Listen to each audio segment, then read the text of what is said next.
Университеттен структуралык түзүмдөрүнүн Батыралы Сыдыков атына Кыргыз-Өзбек эл аралык университетинде 2025-2026 окуу жылынын жыйынтыгы чыгарган окумуштуулар кеңешинин кезектеги отуруму болуп өттү. Жыйында окуу жылынын жетишкендиктери талданып, алдыдагы окуу жылына карата негизги милдеттер анакталды. Күн тартибинде 4 маселе турат. Университеттен структуралык түзүмдөрүнүн 2025-2026 окуу жылындагы жалпы ишмердүүлүк боюнча жыйынтык эсеп кысабы жана өнүгүү перспективалары, жаңы окуу жылына окуу сааттарын алдын ала бөлүштүрүү тууралуу, 3-чү окумуштуулар кеңешинин 25-26 окуу жылындагы чечимдердин аткарылыштары тууралуу жана 4-чү ар түрдүү. Отурумга факультеттердин, колледждердин, магистратура бөлүмүнүн жана инновациялык мектептин жетекчилери катышып, өз түзүмдөрүнүн жылдык ишмердүүлүгү боюнча кеңири баяндамаларды жасашты. Мамлекеттик тилди өнүктүрүү боюнча аткарылып жаткан иштерибизди көрүп турасыздар. Мамлекет тил күнүнө карата атайын дубал газеталар жана иш-чаралар уюштурат.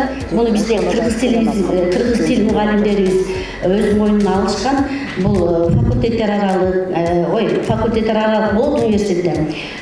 Биз өзүбүздүн факультеттеги группалардын арасында мына ушундай иштер жүргүзүлүп турат. Ал жерде атайын дубал газеталар, анан дагы иш-чаралар болот.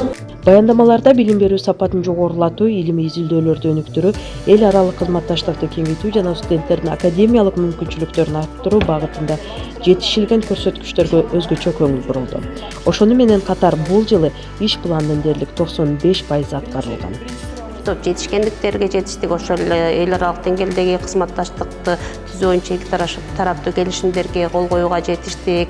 Жана быйылкы жылы биздин окуу ишмердүүлүк, эл аралык ишмердүүлүк, илимий ишмердүүлүктөрдөн дагы бир өзгөчө жетишкендигибиз катары студенттердин баягы стартап долбоорлору боюнча биздин Ахмедова Гүлида эжекебиз жетектеген студенттердин стартап долбоору баягы Digital Osh деген стартап долбоорубуз министрликтин баягы Кыргыз патенттин 1 миллион сом грантын утуп алды. Анын үстүндө дагы иштер алып барылып атат. Мындан тышкары дагы студенттерибиз майда гранттарды утуп, өздөрүнүн баягы инновациялык активдүүлүгүн күчөтүп бара жаткандыгы биз үчүн бул жетишкендик катары эсептелет. 2026-2027 окуу жылынан тартып университет KPI системасын толук киргизүү, стратегиялык пландардын аткарылышын күчөтүү жана билим берүүнүн сапатын баалоонун жаңы механизмдерин колдонуу боюнча тиешелүү жетекчилерге тапшырмалар да берилди. Мындан сырткары жаңы кабыл алына турган студенттер үчүн толук шарттар түзүлгөн. Айтсак, келечектеги дарыгерлерди окутуп чыгарууда университет бардык шарттарды жаратып берген. Биз азыр жаңыдан дагы студенттерди проекттерге, долбоорлорго тартууда аракеттенип атабыз. Ар бир студент өзүнүн сентябрда келгенде эле ар бир сабак боюнча бөлүнүп алган өз алдынча иштөөгө темаларды алат дагы. Анан ошол сабактын аягында кандайдыр бир кичүү бир изилдөө кылып туруп, жок дегенде бир азыраак изилдөө жасап, ошо изилдөөлөрдү топтомосун топтоп туруп, анализ жасап, анан кийин ошону презентацияга алып чыгат.